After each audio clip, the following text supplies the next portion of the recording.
Hello everybody, a very good afternoon to all of you. Today we will go for another new topic from this video tutorial, that is about living world. Again I wish you a very warm welcome to all of you, to all the viewers and subscriber of this channel. So let us continue about the living world. First, before entering into the living world, characteristic of living organism, first we have to discuss about life. What is life? What life is really means? The life is defined as one of the unique complex organization of molecules. It is unique and complex organization of molecules. Okay, not only organization, rather it expressed through chemical reactions. Organization of molecules expressing by chemical reactions. After chemical reactions, the live results, what are the result of the reaction? And it results, the first result is growth. First result is growth. The second result is development. The third characteristic is responsiveness.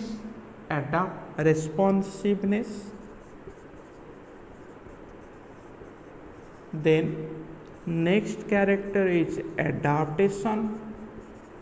Then after adaptation, it leads to a reproduction. These are the results of different reactions for life. Okay, so we have defined the life and its outcomes of chemical reactions. Out of these features, the most important defining feature of life is metabolism. Okay, so let's discuss. Now we will discuss detailedly about the characteristic of living organism. We have defined life, so now come to the characters of living organism.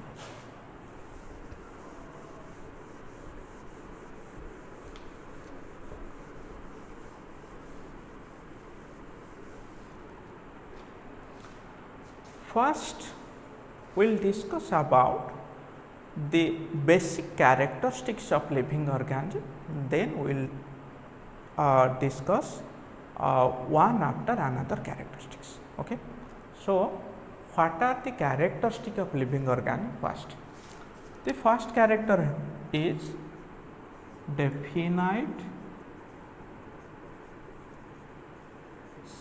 shape and size. Okay, this is the first character. What do you mean by definite shape and size?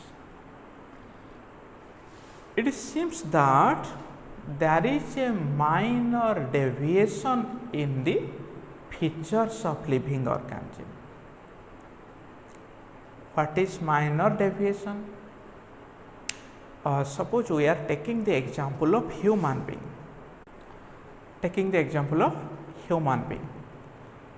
The human being cannot be huge as mountains. The human being cannot be as large as elephants. There may be a slight deviation. Some of the individuals may be taller, some may be dwarf, some may be some of the individuals have a higher volume. The volume is slightly more in comparison to others. but it is not extremely high.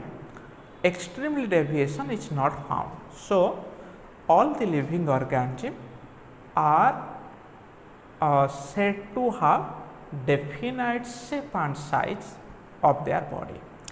Due to this property, the living organisms are called as morphous type, morphous, while non-living organisms are called as amorphous, because there is no specific morphology, but in living there is a specific morphology. Is it okay? So, all the living organisms have a specific morphology or distinct morphology. Clear? Then the second characteristic. Then the second characters, that is organization. What is organization? It is defined as the arrangement of smaller units or subunits to form the larger body. Okay. So, the whole body is a organization. In our body, cells are arranged to form tissue, tissues again arranged to form organs again united to form tissues, organ system or organism. So, there is a orderly arrangement of unit and subunit. Organization means orderly arrangement of units and sub-units of body. This is called as organization. Clear? So, the organization finally leads to formation of living organism. Okay. Next characteristic is growth and development. Growth and development. What is growth? What is development? Okay. The growth is a permanent, irreversible change in the size of cell, size of organ or organism. Okay. The growth is a permanent, irreversible change in size, size of cell, size of organ and size of body. Okay. The growth is measured in terms of dry weight, mass and number. It is measured in terms of dry weight, in terms of mass, in terms of number. But the most appropriate one is body weight. The growth is mostly measured in terms of body weight. Okay. So, there are two different types of growth. Let us erase it. Protoplasmic and apoplasmic changes takes place during growth. Then what do you mean by what is protoplasmic and apoplasmic growth? Protoplasm means protoplasmic and apoplasmic.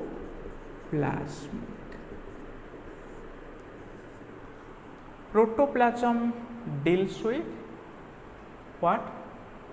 The nucleus, cytoplasm of the organism. That means the inner material of a cell which are living component. Then protoplasms are inner living component. It leads to inner growth.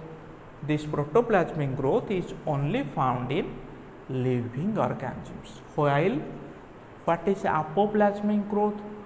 outside the cell, deposition, non-living deposition outside cell, outside of cell. It is suppose we will take the example of cell wall. It is one of the example of apoplasmic growth. Okay, so in non-living, apoplasmic growth only takes place. In living, protoplasmic and apoplasmic both takes place. Okay, so these are two different types of growths, protoplasmic, apoplasmic growth. In case of living organism, that is in plants and animals, the growth is variable. What is the reason behind it? Let's discuss.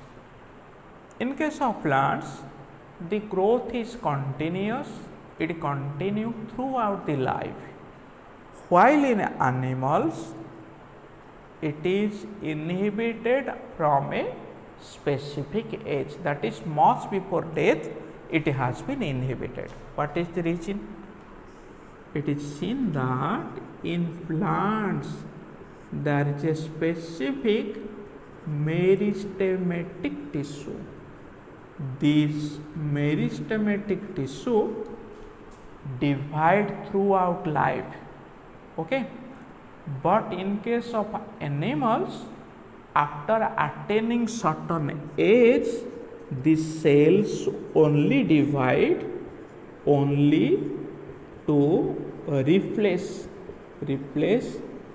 dead cells and worn out and damaged cells, dead cells. So these are the reasons for differentiation of growth in plants and animals. Plants have meristematic tissue so that the cells can divide throughout life, but in animals the cells only divide for replacing the damaged cells and dead cells. Okay, due to this reason, animals have limited growth, while in plants the growth is unlimited, it continues throughout life. Clear? These are the different conditions of growth in plants and animals. Next to process of, there are two different processes of growth. What are the two different processes? If we take the example, take the example of living and non-living, it shows that there is accretion growth, accretion, and another process of growth and development is inception, INTESSU, inception, SCEPTION, inception. Okay, accretion and inception growth. The living organism shows internal growth due to addition of material and formation of cell. This is internal growth due to addition of materials and cells. Okay, materials and cells. But accretion, it is due to addition of similar materials externally, addition of similar materials externally. Okay, these are two different types of growth. Okay, accretion and interception. Achha. Suppose we will take the example of embryo from zygote. It is under interception because the cells are continuously added to produce embryo, but in accretion, suppose we will take the example of the formation of a large stony particle by arrangement of small crystals or mountains. Okay, mountains are formed by deposition.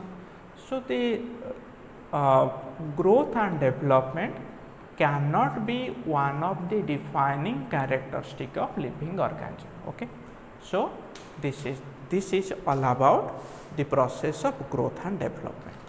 Let's discuss the last character of today's class, that is the most useful and defining feature of living organism, that is metabolism. When any body having metabolic activity is there, it is under living organism. We cannot think other, we can immediately place it under living. Okay, so it is one of the essential life process of living organism. So in this video we will discuss today's last character, that is metabolism. What do you mean by metabolism? The sum total of biochemical reactions occurring in cell, that means total biochemical reactions inside the body is called as metabolism. It is one of the defining property of most useful and defining property of living. Okay, the metabolism consists of two different parts, anabolism, then catabolism. Anabolism means construction, this is forming of building of reaction, this is breakdown reaction. This is building of reaction and this reaction is breakdown reaction. Okay, it help in storing energy, it help in generating energy. Okay, so both are complex processes. It help in synthesis of complex substance, it break down a complex into simple elements. Suppose we will take the example of carbon dioxide, water, in presence of light it is converted into, that means a complex is synthesized from carbon dioxide and water. But here the complex splits into carbon dioxide, water and energy. So it is complex forming reaction, it is a complex splitting reaction. Okay, which help in producing energy. So it is all about today's class. In the next video we will discuss about the rest characteristic of living, taxonomic aids and so on. Okay, thank you all.